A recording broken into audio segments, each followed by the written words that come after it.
My mom called me at 6 in the morning. That's not like her. My mother doesn't call at 6 in the morning, Layla, she said, and I could hear it in her voice right away. That particular worry she saves for the people she loves most. it's about Aunty Ada. She called me crying last night. She has to make a decision about Social Security, whether to take it at 62 or wait. And the deadline is getting closer. She's terrified of making the wrong choice, and I don't know what to tell her.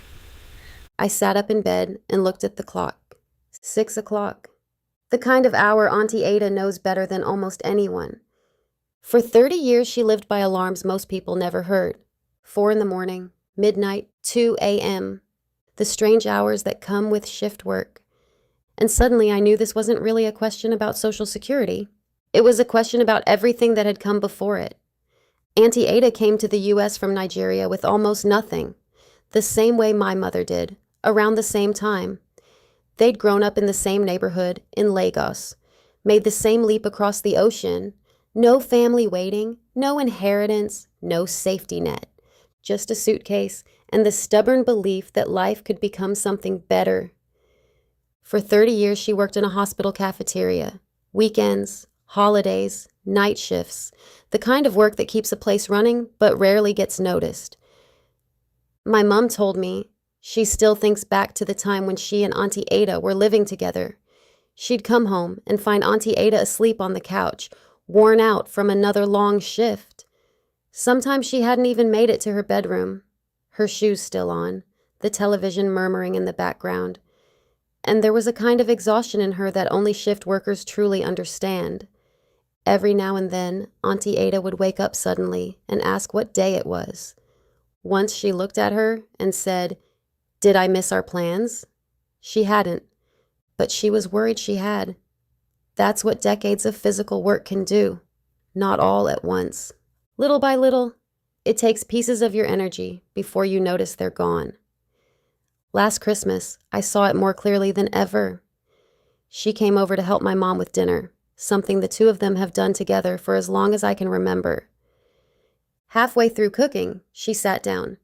Not because she wanted a break, because she needed one. Her knees were hurting. 10 years ago, she would have stayed on her feet all day and never said a word. This time, she looked tired, really tired, the kind of tired that settles into your bones. Aunty Ada is 61 now. Her feet hurt most mornings. Her knees have been bothering her for years. And next year, Social Security says she can begin collecting benefits. So why was my mom calling me about it instead of simply telling her yes? Because somewhere along the way, she heard the other side of the argument. The side almost everyone hears. Wait, and you'll get more. Wait, and your monthly benefit grows. Wait, and future. You will thank present you. And the truth is, they're not wrong. The longer you wait, the larger your monthly check becomes. Aunty Ada knows that. She did the math herself. But here's what the math doesn't know about Aunty Ada. It doesn't know what 30 years of standing on concrete floors feels like. It doesn't know how many holiday dinners she missed. And it definitely doesn't know that her own mother passed away at 74. That last part matters more than any spreadsheet. Let me break this down, because this is one of the most consequential financial decisions you'll ever make, and almost nobody explains it in plain language. Here's the core tension. If you file at 62, your benefit is permanently reduced by about 30%. If your full benefit would be $2,000 a month, filing early drops it to around $1,400. That's $600 less every month for the rest of your life. But you also start collecting earlier. Here's something the financial media almost never says out loud. The Social Security system was actually designed so that early claimers and late claimers receive roughly the same lifetime total, assuming average life expectancy. The difference isn't really how much you get. It's when you get it. The break-even math works like this. If you compare claiming at 62 versus waiting until 67, you break even around age 78. Compare 62 to 70, and the break-even point is closer to 80 or 81, which means if you claim at 62 and live past 80, waiting would have paid off. But if you claim at 62 and pass away at 76, you come out ahead, sometimes by tens of thousands of dollars. So you're making a decision based partly on something nobody can know with certainty. Your future, your health, your lifespan, that's uncomfortable. But pretending it isn't true doesn't make it less true. For Aunty Ada, there are real reasons to file early. Her work has been physically demanding. 3 decades of shift work have left marks that don't go away. She cannot realistically work for much longer at the same pace. Her savings are modest. Every year she delays means another year of drawing down the money she already has. That money stops working for her the moment she withdraws it. And her family history. If she follows her mother's timeline, waiting until 70 means collecting for just a few years. Filing at 62 means over a decade of benefits. But there are also real reasons to think twice. Social Security will likely be a major part of her retirement income. When it's your foundation, not a supplement, every extra dollar matters. A larger monthly check doesn't just mean more comfort, it means more security, more flexibility, more protection against unexpected expenses later in life. And if she were married, the math would look completely different. Spousal benefits, survivor benefits, combined household optimization. These things change everything. Sometimes the right move is for one spouse to claim early while the other delays, maximizing the household picture rather than just one person's check. She's single, so we're working with her record alone. But if you're married, you cannot run these numbers in isolation. There are also situations where you absolutely should not file at 62. If you're still working with a solid income, early filing can backfire badly. There's an earnings limit, and if you exceed it while collecting before full retirement age, Social Security withholds $1 for every 2 you earn above that threshold. You're taking a permanent reduction and getting payments clawed back anyway. That's the worst of both worlds.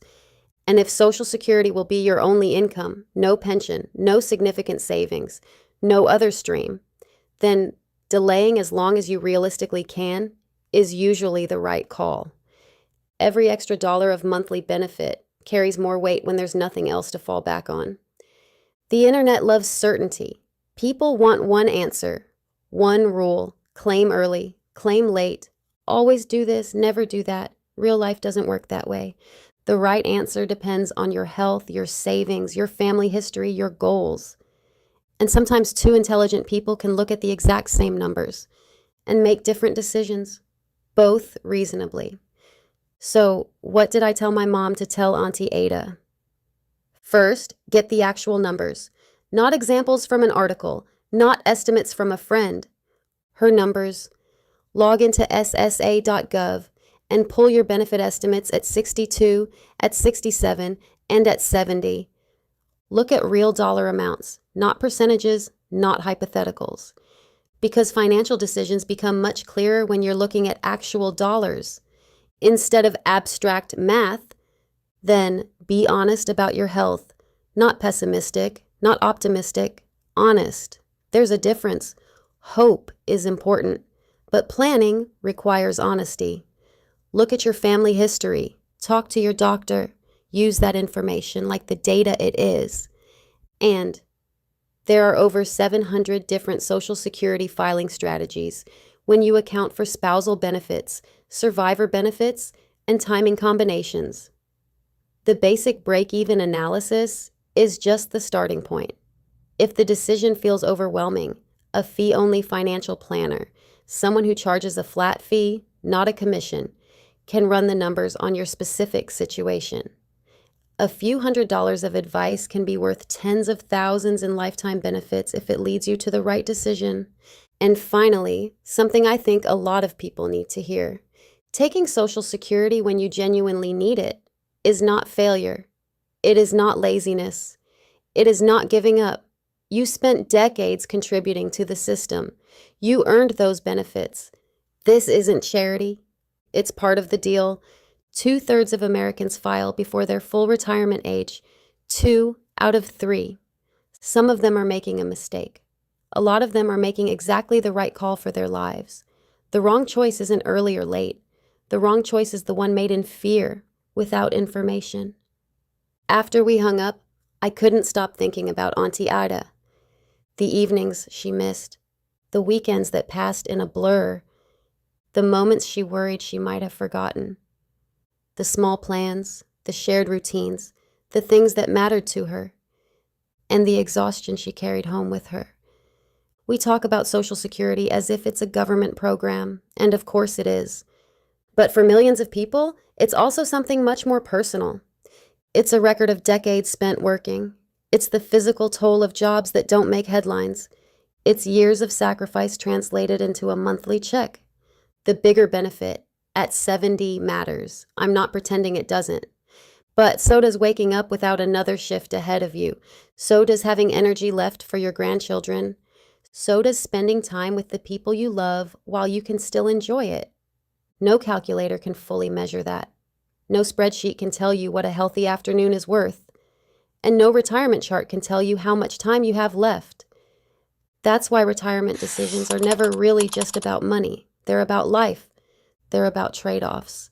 They're about deciding what matters most, while you still have choices. My mom called me at 6 in the morning because she wanted a financial answer for her oldest friend. But I think what she was really asking was something much deeper. She was asking whether Ada had done enough, whether she'd worked hard enough, whether she'd earned the right to slow down. And for once, that answer was easy. Yes, Aunty Ada, you have. That's the part Layla's Money Circle exists for.